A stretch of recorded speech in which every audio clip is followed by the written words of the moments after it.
মাংস খাবি? না রে, আজকে মনে হয় মাংস খাওয়ানো যাবে না। আজকে স্কুলে অনেক কাজ, আরেকদিন খাওয়াবো। ঠিক আছে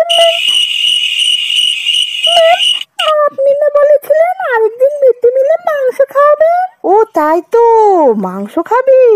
দাঁড়া দাঁড়া দেখিনি। না না, আজকে কোনো মতেই খাওয়ানো যাবে না।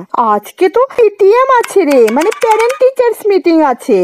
আজকে পিটিএম করব না তোদের মাংসের আয়োজন করব? আজকে হবে না রে, আরেকদিন খাওয়াবো। ম্যাম খালি আরেকদিন আরেকদিন করে কবে যে মাংস খাওয়াবে? বাচ্চাগুলো অনেকদিন ধরেই মাংস খাবে মাংস খাবে বলছিল।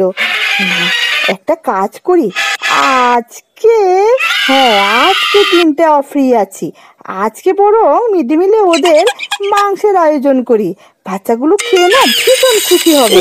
বাচ্চারা সবাই আসো আসো, মিড ডে মিল খাওয়ার টাইম হয়ে গেছে। হ্যাঁ এখন আজকে না তোমাদেরকে মিড ডে মিলে মাংস খাওয়ানো হবে।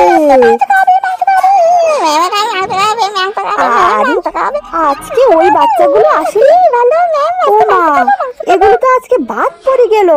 ওরা তো অনেক দিন ধরে মাংস খাবে বলে আবদার করছিল। যেদিন মাংস খাওয়াচ্ছি ওই দিনই ওরা অ্যাবসেন্ট। এর জন্যই বলি স্কুলে অ্যাবসেন্ট থাকবি না। এই তো কালকে এসেই তো আমাকে ধরবে।